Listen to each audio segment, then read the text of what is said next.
L'échographie, les ultrasons nous donnent à voir l'intérieur de notre corps exactement de la même façon qu'on voit le monde extérieur. C'est la télévision du corps humain.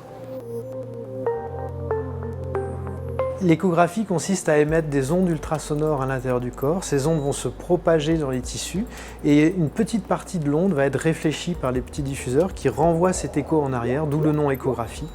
Et l'onde qui revient en arrière est captée par la sonde échographique qui enregistre ce signal et l'envoie vers une machine électronique qui va nous présenter l'image.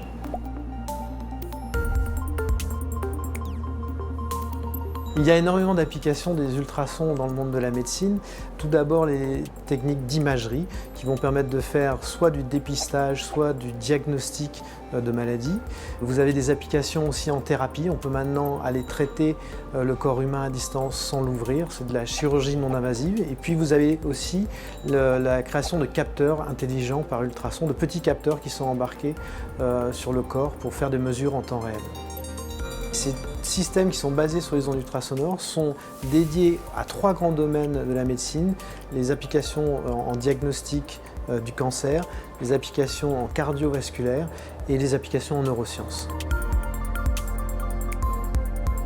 Notre équipe est composée de 50 personnes environ. Ce sont majoritairement des physiciens dont la culture est vraiment de pousser leurs expérimentations fondamentales, donc l'expérience de coin de table, jusqu'à un appareil qui va être utilisé en médecine chez les patients pour le diagnostic ou la thérapie médicale. Notre laboratoire a cassé au cours des 20 dernières années les 2 barrières fondamentales de l'imagerie échographique, à savoir la résolution temporelle. On est passé de 50 images par seconde à 10 000 images par seconde du corps humain, et la résolution spatiale qui vient de passer de 0,2-0,3 mm à quelques microns, la microscopie en profondeur dans le corps. Il y a énormément d'applications qui vont découler de ça. Une des premières applications qui est en train de découler, c'est l'imagerie d'élasticité du corps humain qui est déjà en clinique, mais il y a des nouvelles applications comme par exemple aller créer des systèmes portables capables de voir l'activité cérébrale par ultrasons, des systèmes capables d'aller délivrer des médicaments à distance, même créer ces médicaments directement à l'intérieur de la tumeur, des systèmes portables qui sont capables de regarder l'activité du cœur, le travail du cœur, des systèmes qui sont aussi capables d'aller traiter les valves cardiaques sans ouvrir le patient, et beaucoup d'autres projets encore sur lesquels nous espérons on aura un avenir important. La proximité entre la physique et la médecine, entre un physicien et un médecin, a toujours été un moteur fantastique dans l'histoire de l'humanité.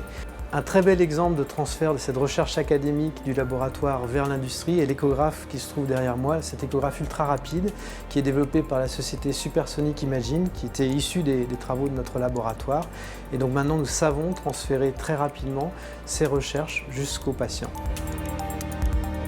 Et même si on est loin du patient, puisqu'on invente des appareils qui seront utilisés par les médecins pour sauver leurs patients, c'est un continuum. Je pense que tous les gens qui sont au laboratoire sont venus ici parce qu'ils étaient animés de cette envie, de cette force de vouloir inventer des choses qui vont avoir un impact pour sauver des gens.